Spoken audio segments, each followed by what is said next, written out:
在尼泊尔的一些农村地区，仍然存在着一妻多夫的现象。这样的家庭到底该如何生活？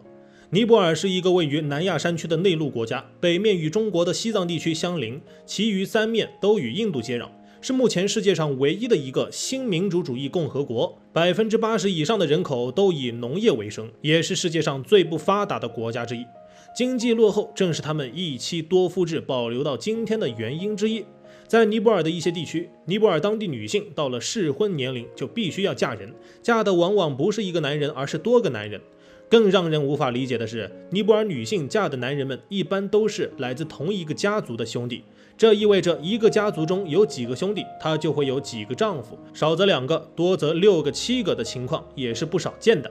尼泊尔的一妻多夫制并不像我们想象中那样，丈夫是一家之主，妻子们完全服从于丈夫，丈夫想宠幸谁就宠幸谁。尼泊尔的贫穷人口很多，再加上女性的家庭地位并不高，她们结婚之后的生活并不轻松，不仅要负责打理家庭中的所有家务，还要帮忙干活、耕田、种地。不仅如此，她们还需要照顾到每一位丈夫的情绪，没有资格挑肥拣瘦，顾此失彼，否则就会被人说成是导致家庭失和的罪魁祸首。尼泊尔女性结婚后还有一个最重要的任务，就是生孩子。尼泊尔女性被要求必须为家庭中的每一位丈夫生下孩子。这样看来，尼泊尔的女性结婚后生活并不好过，不仅是长时间的压力和疲劳，还有不断的生育孩子，导致她们的身体状况很差。据说很多尼泊尔当地的女性只能活到50，甚至是40岁。尼泊尔山村的一妻多夫过日子能有多尴尬？尼泊尔是一个多样化的宗教和文化国家，各种宗教信仰和文化传统在不同地区和家庭中存在。一妻多夫制就与当地的宗教信仰和文化传统有关，被视为一种传统的婚姻制度。很多思想传统的家庭也就将这种制度延续了下来。尼泊尔实行一妻多夫制的原因，不仅因为他们的宗教传统和民族文化，还关系到这些家庭的家族财产和继承。多个兄弟共同分享一个妻子，可以确保家族财产在家族内部的平等分配，避免因为分割导致财产损失。尼泊尔大多数是农业家庭，但是资源又比较稀缺，土地继承和耕作可能成为整个社会所关注的焦点。一妻多夫制在这种环境下产生，不仅确保家族财产在兄弟之间的平等分配，同时又避免过度分割。这种几个兄弟共享一个妻子的制度，在一定程度上缓解了尼泊尔男女比例失调的问题，但是同时这个制度也存在很多弊端。首先就是对女性身体和心理的摧残，女性在家庭中无法得到平等的对待，妻子的个人权利和自由受到极大限制，她们无法自由选择自己的伴侣或决定自己的生活方式，受到家庭和社会的约束和控制。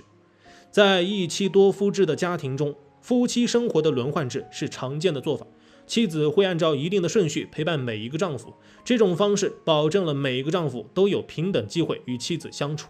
其次，一妻多夫难免会使家庭关系复杂化，共享妻子在一定程度上可能会导致家庭关系紧张和冲突增加。多个丈夫共同分享一个妻子，引发嫉妒、争斗和不和，影响家庭的和谐与稳定。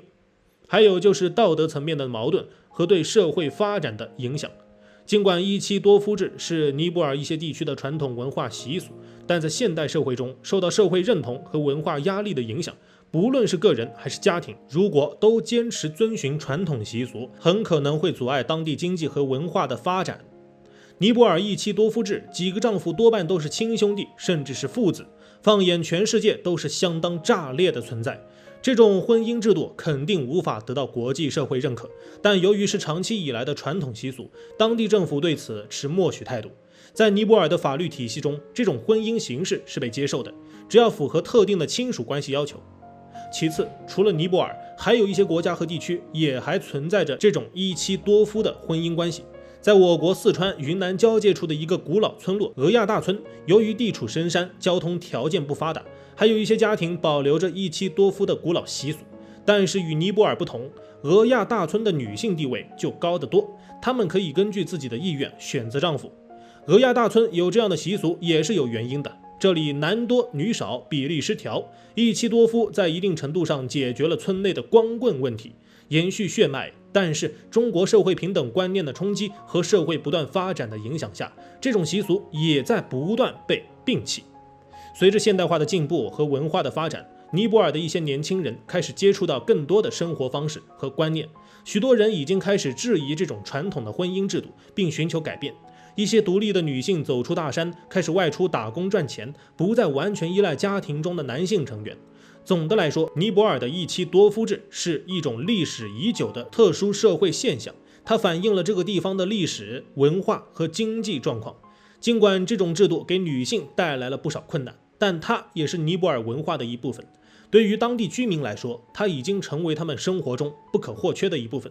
随着社会的发展，这种制度可能会逐渐消失，取而代之的可能是更为平等和自由的婚姻模式。